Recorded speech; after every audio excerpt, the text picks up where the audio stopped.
अस्सलाम वालेकुम दोस्तों, मेरा नाम है अली और मेरे की तरफ मौजूद है दाऊद और आप देख रहे हैं जी इस वक्त हमारा शो किसको देखना दोस्तों से बात करने जा रहे हैं। बात करेंगे जी आज आपके साथ कि बांग्लादेश ने अपना एशिया कप का स्क्वाड जो अनाउंस कर दिया है, इस पर बात करेंगे राशिद खान का स्टेटमेंट आया कि पाकिस्तान के साथ हमारे 2 मैच है, एक भी जीतने नहीं दूंगा। ये क्या कहानी वो आपको बताएंगे।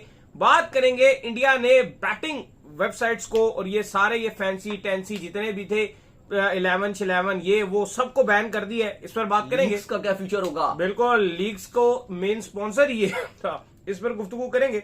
ऑस्ट्रेलिया और साउथ अफ्रीका के दरमियान जो ओडीआई सीरीज का ऑस्ट्रेलिया के अंदर सिलसिला जारी था, साउथ अफ्रीका ने हरा दिया भाई ऑस्ट्रेलिया को, इस पर बात करेंगे। और नेपाल के केस पाकिस्तान का बड़ा थ्रिलर बन गया, आखिरी बॉल पर जो है पाकिस्तान जीता मैच, इस पर ही बात करेंगे। तो अगर आप हमारे चैनल पर पहली बार आए चैनल को हमें सब्सक्राइब करें, साथ ही बेल आइकन ना भूलिएगा। तो बात का आगाज करते हैं नंबर 1 खबर के साथ जो हमारे पास आ रही है। तो सबसे नंबर 1 खबर आ रही है वो यही आ रही है कि बांग्लादेश ने अपना जो एशिया कप का स्क्वाड है वो अनाउंस कर दिया है। कौन कौन शामिल है जी इसमें? देखिए, बांग्लादेश ने अपना एशिया कप का स्क्वाड जो है वो अनाउंस कर दिया है और अच्छा स्क्वाड अनाउंस किया। हैरानकुन तौर पर जो मेहदी हसन मिराज हैं वो इस स्क्वाड में जगह बनाने में नाकाम रहे हैं, अलबत्ता उनको स्टैंड बाय प्लेयर में डाल दिया। 16 रुकनी स्क्वाड बांग्लादेश ने अनाउंस किया, जिसमें कप्तान लितन दास रहेंगे। लितन दास जब अभी लास्ट टाइम चैंपियंस ट्रॉफी थी, बांग्लादेश पाकिस्तान आई थी, तो उस टाइम हमने उनके असिस्टेंट कोच से भी पूछा था, प्रेस कॉन्फ्रेंस में सवाल किया, आप लितन दास के बगैर आ गए। जिस दिन आपने सुबह स्क्वाड अनाउंस किया चैंपियंस ट्रॉफी का, रात को ही लितन दास ने गुस्सा निकाला बीपीएल में और 100 मार दिया। तो लितन दास को आपने क्यों नहीं रखा? तो उस पर उन्होंने कहा कि फिलहाल अब ये स्क्वाड यही है और हम आगे जाके बैठेंगे कि इसको हमने जो नहीं थे तो चलो वो फिर बाद में हम देखेंगे, लेकिन फिलहाल ये बेस्ट अवेलेबल स्क्वाड था और हमने उनको शामिल किया। और वो उस टाइम अपनी बात पर गलत थे, क्योंकि लितन दास को ना पिक करना बांग्लादेश ने सफर्ड भी किया और चैंपियंस ट्रॉफी में बहुत ही बेकार परफॉर्मेंस थी पाकिस्तान और बांग्लादेश दोनों ही की। लितन दास कप्तान, जाकिर अली, नासुम अहमद, तंजीद हसन, शमीम हुसैन, मुस्ताफिजुर रहमान, परवेज हुसैन, ईमान, नूरुल हसन की जो है वो वापसी हुई है 2022 के बाद, जो अपना लास्ट T20 खेले हैं इनकी वापसी हुई है नूरुल हसन की। तंजीन हसन, सैफ हसन, मेहदी हसन, तस्कीन अहमद, हिरिडॉय, रिशाद हुसैन, शरीफुल इस्लाम और मोहम्मद सैफुद्दीन। रिजर्व खिलाड़ियों में मेहदी हसन मिराज को डाला गया, सोमिया सरकार को भी रिजर्व में जो स्टैंड बाय प्लेयर्स हैं उनमें डाला है।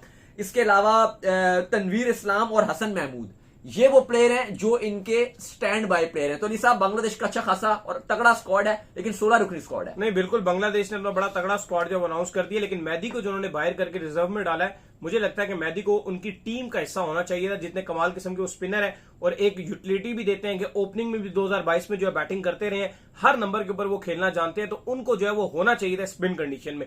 खैर, जिसके बाद जो अपडेट आ रही है वो आ रही है राशिद खान के हवाले से। तो राशिद खान ने कहा कि पाकिस्तान के साथ हमारे 2 मैच हैं ट्राई नेशन सीरीज में जो कि कंफर्म है, अगर फाइनल हो गए तो शायद तीसरा मैच भी हो जाए। तो उन्होंने कहा ये दोनों में से एक मैच भी मैं पाकिस्तान को जीतने नहीं दूंगा। इससे पहले भी जब पाकिस्तान की यंग टीम ने ट्रैवल किया था, पाकिस्तान की यंग टीम की ट्राई नेशन सीरीज जो है पाकिस्तान की सीरीज हुई थी शारजा के अंदर, तो अफगानिस्तान ने बड़ी आसानी से पाकिस्तान की यंग टीम को हरा दिया था। तो भाईजान क्या लगता है? और दूसरी तरफ शेब अख्तर साहब भी कह रहे हैं कि अफगानिस्तान के अगर तुम्हें 130 भी करने दे गया ना तो फिर मुझे कहना। देखिए, शोएब अख्तर ने तो कहा कि पाकिस्तान ट्राई सीरीज हारेगा और अफगानिस्तान पाकिस्तान को जीतने नहीं देगा और उसके बाद आपका स्क्वाड भी तब्दील होगा और 3 तब्दीलियां होंगी और मेरा नाम तब्दील कर देना अगर यहां पर पाकिस्तान जो है वो अपना स्क्वाड तब्दील नहीं करता। 3 तब्दीलियां नहीं होती, क्योंकि दूसरी तरफ पाकिस्तान में बहुत चर्चे हैं कि Babar Azam stand by player में हैं, उनका नाम आ सकता है। फखर जमान अगर हल्की सी भी इंजरी से जूझते हैं या अगर पाकिस्तान ट्राई सीरीज हारता है तो फखर जमान आ सकते हैं। लेकिन देखो, अफगानिस्तान की तरफ से ये बहुत बड़ा बयान है, क्योंकि जब एक आपका करंट खिलाड़ी ये बयान देता है, नेक्स्ट खिलाड़ियों के बयान आते हैं वो इतने मैटर नहीं करते। आपका कप्तान हो, आपका मेन प्लेयर हो, राशिद खान जैसा प्लेयर जब ये स्टेटमेंट दे रहा है कि भाई हमारी पाकिस्तान के साथ ट्राई नेशन सीरीज है जिसमें हमारे 2 मैच है पाकिस्तान के साथ सॉरी, और हम उन दोनों में से एक भी मैच पाकिस्तान को जीतने नहीं देंगे, हम एक भी मैच पाकिस्तान को जीतने नहीं देंगे, ये बहुत बड़ा अपने में स्टेटमेंट है। लेकिन आई थिंक समटाइम अफगानिस्तान की जो इस तरह के स्टेटमेंट्स होते हैं वो ओवर कॉन्फिडेंट भी हो जाते हैं और मैंने देखा है कि अफगानिस्तान थोड़ा सा भी ओवर कॉन्फिडेंट हुआ है वो हार जाता है। ठीक है, मैं मानता हूं कि 2023 के वर्ल्ड कप में अफगानिस्तान ने पाकिस्तान को जिस तरह से ओडीआई में हराया, हमारा इंडिया का सफर बहुत खराब रहा था वर्ल्ड कप 2023 में। फिर उसके बाद हमारा अफगानिस्तान से मैच नहीं बना ना 2024 में, चलो हम अगले राउंड में ही नहीं जा सके। इवन अफगानिस्तान सेमीफाइनल खेल गया, हम तो पहले राउंड में ही बाहर हो गए थे। इंडिया और यूएस से हमारे ग्रुप से आगे चले गए। फिर चैंपियंस ट्रॉफी की बात की जाए, चलो वहां पे अफगानिस्तान का भी वो इतना अच्छा इवेंट नहीं रहा और हमारा भी बहुत ही, अगर आप देखो तो बुरा हाल रहा। अफगानिस्तान फिर भी बेहतर खेल रहा था, अच्छी क्रिकेट खेला है, लाहौर में भी बहुत अच्छी क्रिकेट खेली थी अफगानिस्तान ने, लेकिन हमने बहुत ही बुरी क्रिकेट खेली। हम अगले राउंड में सेमीफाइनल में नहीं जा सके, इवन अपने ग्रुप में कुछ खास नहीं कर सके। तो हमारी बुरी परफॉर्मेंसेस रही थी। लेकिन मुझे लग रहा है कि अभी पाकिस्तान तब्दीली करके जा रहा है, नई टीम है। हाँ, इस टीम की एक कमजोरी बहुत ज्यादा है जो हमने यंग टीम रखी है, वो ये कि जो शोएब अख्तर भी जो बात कर रहे हैं कि शारजा में जो 130 रन का स्कोर होगा वो एक बेहतर स्कोर होगा, क्योंकि मैंने और आपने भी शारजा में जब आखिरी मैच कवर किया था, मैंने और आपने 2022 में मैच कवर किया था, और मुझे अभी भी याद है कि वहां पर जब मैं और अली साहब वहां पे मौजूद थे और हमने बताया, हमारे जो साथी जर्नलिस्ट थे उनको हमने कहा, इवन पाकिस्तान के भी आए हुए थे, इंडिया से भी थे, बांग्लादेशी भी कुछ जर्नलिस्ट थे, श्रीलंका से भी कुछ आए हुए थे, तो अच्छी गपशप लगती रहती थी सबसे। तो हमने उनको बताया कि भाई हम जा रहे हैं शारजा, तो सब ने कहा कि भाई हम तो शारजा नहीं जा रहे। हमने पूछा भाई आप क्यों शारजा नहीं जा रहे? उन्होंने कहा भाई तुम भी मत जाओ, क्योंकि वहां पर बड़ा माहौल खराब हो जाता है, बड़ी लड़ाई शड़ाई हो जाती है, तुम मत जाना। तो मैं और अली वाहिद जर्नलिस्ट थे जो वहां पर कवर करने के लिए पाकिस्तान अफगानिस्तान का मैच गए, और फिर हमने देखा कि कितना वहां पे माहौल खराब हो गया था, रोला जल रहा था एकदम से। वो दुबई जो यूएई की जो पुलिस थी उसने एक्शन लिया, 350 अफगानी जो बशिंदे थे उनको डिपोर्ट किया।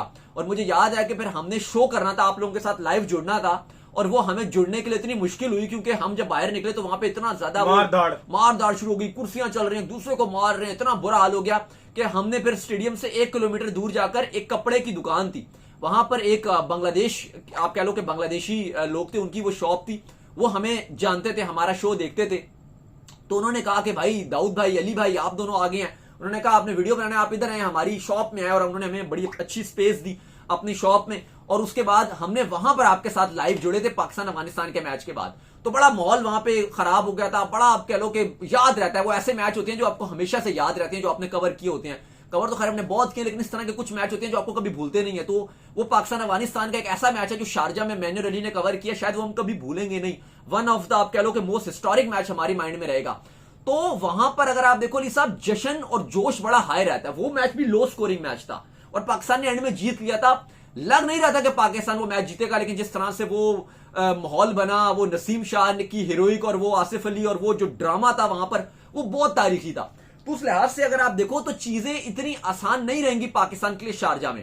पर पाकिस्तान आखिरी बार जब शारजा में खेला था तो बड़ी लड़ाई भी हुई थी, वो आसिफ अली शली वाला जो इंसिडेंट था, जो उन्होंने आगे बड़ा ऐसे छंडे मारे थे। तो आपकी जो बायलेटरल सीरीज भी वहां पे खेली गई थी, वो भी पाकिस्तान हार गई थी। एक मैच पाकिस्तान जरूर जीत गया था, लेकिन सीरीज वहां पर भी अफगानिस्तान ने अपने नाम की थी।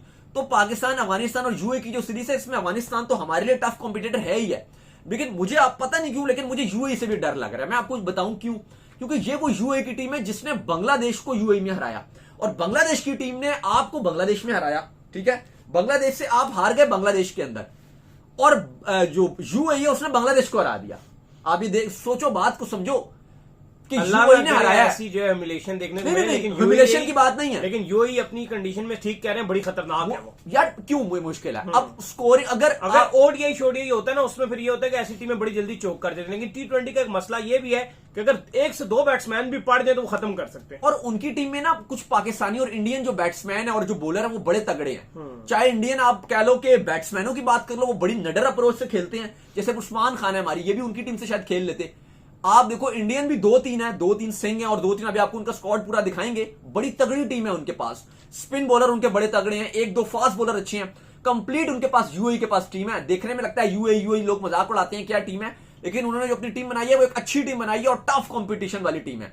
तो आसान नहीं है पाकिस्तान को, फिर अफगानिस्तान की तरफ से ऐसे बयान आ रहे हैं, लेकिन आई होप और आई एम श्योर और मैं उम्मीद करता हूं कि पाकिस्तान अफगानिस्तान को हराएगी, और स्पेशली अफगानिस्तान थोड़ा सा जब ओवर कॉन्फिडेंट हो जाती है तो वो फिर लास्ट मोमेंट पे जो क्लिंच मोमेंट होती है वहां पे अफगानिस्तान प्रेशर हैंडल नहीं कर पाती। और उम्मीद करते हैं जो राशिद खान का ये बयान है ये उल्टा उनको पड़े और पाकिस्तान उनको मैच हरा दे। खैर, इसके बाद जो अपडेट आ रही है वो ये आ रही है कि इंडिया ने बैन कर दिया भाई बैटिंग एप्स के ऊपर ये सारा जो 11 होती थी, ड्रीम 11, फलानी 11, ढिंगाड़ी 11, ये सारी चीजें जो है बैन कर दी गई हैं। और बैन ऐसे नहीं किया गया कि सिर्फ बैन कर दिया गया, इन एप्स के थ्रू जो है डिजिटली पेमेंट भी हो जाती थी और जो आप जीतते जूते थे वो डिजिटली रिसीव भी हो जाता था।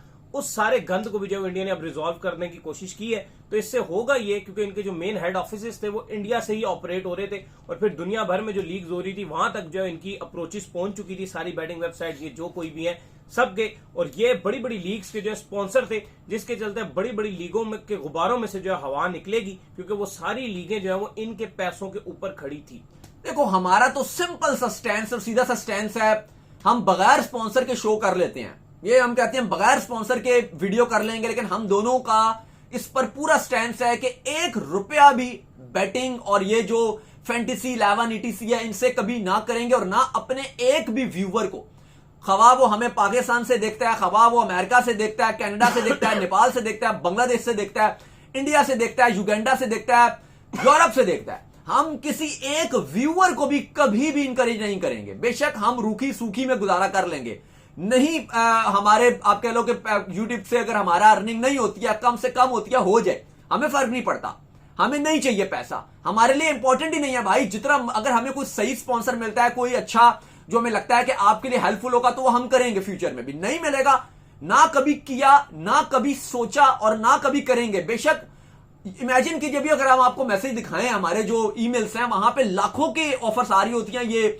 जो फलाना 11 तो फलाना 11 तो फलाना 11, कभी इंडिया से ऑफर्स आ रही हैं, कभी पाकिस्तान से ऑफर आ रही हैं, कभी पता नहीं कहां से आ रही हैं, लेकिन हम कहते हैं भाई करना ही नहीं है, जो मर्जी कर लो, क्योंकि हम ये चाहते ही नहीं कि जो हमारा व्यूअर है हम उसको इस चीज में लगाएं और फिर वो बेचारा अपने जो हलाल हक, हलाल के पैसे हैं, मेहनत करके पैसे कमाता है, उस बेचारे के पैसे हम इन जुओं में लगा दें, इन बैटिंग में उसके लग जाएं, क्योंकि हम इनको बिल्कुल नहीं मानते और हम कभी प्रमोट नहीं करते और आपने हमें कभी प्रमोट करते हुए देखा भी नहीं होगा और ना कभी देखेंगे। बेशक हमें ये 5-5 लाख रुपए एक वीडियो का देते हैं, अगर आपको यकीन नहीं होता मैं आपको दिखा सकता हूं, 5-5 लाख रुपए की ऑफर कराते हैं जो शायद महीनों का हमारा करोड़ों रुपए बन जाए, लेकिन हम कहते हैं लानत बेचते हैं हम ऐसे करोड़ों रुपए के ऊपर जो आप एक व्यूअर चाहे वो दुनिया के किसी कोने में है, अगर हम उसको इस पे लगा दें। अच्छा, एक और चीज भी है इसमें कि अगर जो है वो आपने किसी दिन इस पे 5 लाख रुपए जीत लिया ना, तो इसका जो लूज पॉइंट है वो ये है कि वो किसी बेचारे ने हारा है, तब आपने वो 5 लाख रुपए जीते। Exactly. वो कोई ना कोई बंदा जरूर हारा है, किसी के उसके लिए पता नहीं कितने इंपॉर्टेंट होंगे और वो कितने गम में होगा, और आज आपने जीता तो कल आप हारोगे भी। तो इसके ऊपर हम हमेशा से लानत भेजते और हम कभी प्रमोट नहीं करते। लेकिन अली साहब ये एक बड़ा हिस्टोरिक डिसीजन रहा है, इंडियन टीम की जर्सी का भी अगर आप देखो स्पॉन्सर ड्रीम 11 रहा है और वो भी बैन हो गया, और जो गवर्नमेंट ने डिसीजन लिया और अगले चंद दिनों में ये बैन हो जाएगा। अब इसका सबसे बड़ा इंपैक्ट क्या होने वाला है वो जरा 1 मिनट में सुन लीजिए। ये जो दुनिया भर की आपको टकेमारियों की लीक्स नजर आती है ना, चलो ये IPL है, PSL है, या अपने मुल्क की 2-4 अच्छी लीग्स है, उनको आप छोड़ दीजिए, लेकिन जो दुनिया भर की टकेमारियों की लीग्स है, लेजेंड लीग्स है, जैसे इसकी कोई हैसियत नहीं है, ये टकेमारी की लीग्स है ना, लेजेंड्स लीग्स, इसके सारे जो बड़े बड़े स्पॉन्सर हैं वो ये बैटिंग, ये आप जो IL T20 है, थकी थकारी लीग ना, जो कोई देखता है, यानी कि लोग देखते भी नहीं। अभी जो MLC लीग हो रही है, माइनर लीग हो रही है, मेजर लीग हो रही है, ये जो बड़े बड़े नाम है, क्लासन, निकोलस पूरन, ये बड़े बड़े नाम है, कहते हैं भाई हम रिटायर्ड हो रहे हैं। हम रिटायर्ड, भाई क्यों रिटायर्ड हो रहे हैं, हम लीगें खेलेंगे। और भाई बात यह कि लीग्स इतना अरबों रुपया बना कैसे रही हैं। ये कभी आप जो मेन एड्स होती हैं, सर्फ का एड हो गया, साबुन का एड हो गया, वो ब्रश का एड हो गया, कोई खाने का वो लेस का एड हो गया, या पेप्सी का ऐड हो गया, या और कोई जो आप कह लो कि सॉफ्ट ड्रिंक से कोई ऐड हो गया, कोई पानी की बोतल का ऐड हो गया, भाई ये तो ऐड नहीं नजर आते। बड़ी बड़ी लीग जो आपकी ये जो लीग्स चल रही हैं, दुबई की MLC फलाना फजूल लीगें जितनी है, ये मेजर कोई भी आपको सही ऐड नहीं दिखेगा। हर टीम का जो लोगो स्पॉन्सर है वो कोई ना कोई फैंटेसी और बैटिंग होगा। तो अब जबकि इन पे बैन लग गया और मेन जो फैसला है वो ये कि बाहरी बेशक चलाते रहे, इंडिया में ये नहीं चलेंगे, तो मेन कस्टमर व्यूअरशिप तो इंडिया का है कि कोई भी मैच चल रहा है, खवा वो कोई भी मैच चल रहा है, लेकिन आप लोग वो जो आप कह लो कि जिसके पास वो होगा हाथ में, वो कहेगा जी हमने काम करना है। तो भाई अब ये फायदा ये हो गया कि दुनिया भर की जो थकी थकाई लीग्स हैं, ये सारा साल जो लीगें चलती हैं, आहिस्ता आहिस्ता आहिस्ता ये सारी लीग्स बंद होना शुरू हो जाएंगी, क्योंकि यहां पे सारा जो पैसा था वो जुए का और बैटिंग का और ये फैंटेसी का पैसा था। तो अब आपको खाली बड़ी तो आपको नजर आएंगी जो लीग्स हैं, 2-4 बड़ी बड़ी, और 2-4 आपको ये जो ICC इवेंट्स होती हैं, अच्छी चीजें होती हैं, ये तो होती हैं, लेकिन अगले 2 से 3 साल में ये जितनी थकी हुई लीग्स थी, क्योंकि अरबों बिलियंस डॉलर्स जो है वो इस इंडस्ट्री में आया था सिर्फ इन्हीं की वजह से, तो अब सारा पैसा आहिस्ता आहिस्ता निकल जाएगा। तो अब आपको सही मायनों में जो रियल क्रिकेट फैन है और सही क्रिकेट आपको देखने को मिलेगी। इसको सबसे बड़ा फायदा ही होगा कि जो प्लेयर्स रिटायर्ड हो रहे हैं लगातार, वो अब आपको रिटायर्ड होना भी देखना बंद कर देंगे। बिल्कुल। खैर, इसके बाद जो अपडेट आ रही है जी हमारे पास, वो अपडेट ये आ रही है कि ऑस्ट्रेलिया और साउथ अफ्रीका के दरमियान ODI सीरीज का सिलसिला जो है जारी था। ऑस्ट्रेलिया ने T20 सीरीज जरूर जीती, लेकिन ODI में 2-0 से प्रॉपर तौर पर जो है सबकत हासिल कर ली है आपकी साउथ अफ्रीका ने, और साउथ अफ्रीका ऑस्ट्रेलिया को ऑस्ट्रेलिया में हराकर ये सीरीज अपने नाम कर दी। देखिए, पहले पाकिस्तान ने ऑस्ट्रेलिया को सीरीज हराई थी और अब साउथ अफ्रीका ने ऑस्ट्रेलिया को उनके घर के अंदर सीरीज हरा दी। पहले बैटिंग करते हुए 277 साउथ अफ्रीका ने 49.1 ओवर्स में बनाया और ऑल आउट हो गए। ब्रिस्के की बड़ी जबरदस्त नॉक थी, लेकिन स्टब ने बड़ा अच्छा किया, लेकिन उसके बाद जोश इंग्लिश ने बड़ी मजाइमत की, कुछ कर लें, कुछ ऑस्ट्रेलिया को रेस्क्यू कर लें, लेकिन उनका नाकाफी था 87 रन और उसके 84 रन, और उसके बाद 193 पर पूरी ऑस्ट्रेलिया की टीम आउट क्लास होगी। सिर्फ 37 ओवर्स में लुंगी एनगिडी ने 5 विकेट चटकाए और साउथ अफ्रीका ने तारीख रकम कर दी। ऑस्ट्रेलिया को ऑस्ट्रेलिया के अंदर 2 ही मैचेस में 2-0 से पेल दिया। तो बड़ी शानदार किस्म की जीत हुई और बड़ी तारीखी किस्म की जीत हासिल की है। खैर, इसके बाद जो अपडेट आ रही है वो आ रही है नेपाल और पाकिस्तान के हवाले से। तो नेपाल और पाकिस्तान की जो शाहीन्स की टीम है इस वक्त मौजूद है, टॉप एंड T20 सीरीज हो रही है। लास्ट बॉल थ्रिलर हुआ और पाकिस्तान की इज्जत जो है बच गई। फैसल अकरम ने जो है आखिरी ओवर में 8 रन जो है सेव करके पाकिस्तान को जितवा दी। भाई देखिए, बिल्कुल पाकिस्तान ने बड़ी जबरदस्त किस्म की जीत हासिल की आखिरी बॉल पे। लेकिन बात वो ये है कि नेपाल अनलकी रहता है। वो मुझे याद है T20 वर्ल्ड कप में भी वो प्लेयर थोड़ा सा तेज थोड़ा सा भाग जाता तो वो मैच टाई हो जाता, लेकिन वो थोड़ा सा लेट भागे। जो उनके बॉलर थे वहां पे कहानी बड़ी डिफरेंट हो जाती। जीता हुआ मैच था नेपाल, जीता हुआ मैच नेपाल के हाथ से निकल गया। बड़ा मुझे उस टाइम दुख हुआ था कि साउथ अफ्रीका को इनको हराना चाहिए था। लेकिन खैर, अगर आप बात करो तो पाकिस्तान शाहीन 144 रन बना सकी। नेपाल ने बड़ी जबरदस्त किस्म की बॉलिंग की।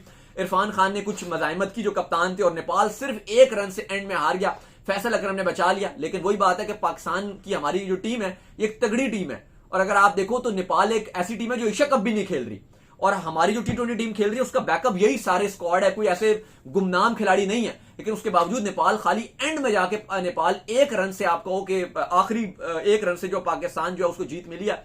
तो नेपाल बड़ी अच्छी और शानदार क्रिकेट खेल रहा है और उम्मीद करते हैं कि इस एशिया कप में आगे नहीं है, लेकिन आगे जाके नेपाल आगे आए और क्रिकेट को रिप्रेजेंट करे, क्योंकि हम नेपाल को बड़ा पसंद करते हैं, बड़ा सपोर्ट करते हैं। एक अच्छी टीम है और उनके जो फैंस हैं वो बड़े क्रिकेट लविंग नेशन है। तो चलिए जी, उम्मीद करते हैं आज हमारा शो आपका वीडियो को लाइक कीजिए, हमारे चैनल को सब्सक्राइब कीजिए, साथ लेके बेल आइकन को बजाइए। एक और काम कर लीजिए और वही कर लीजिए, हमारे फेसबुक को फॉलो कीजिए, लिंक डिस्क्रिप्शन में मौजूद है। आप सुनते हैं नेक्स्ट वीडियो में। अल्लाह हाफिज़, बाय बाय।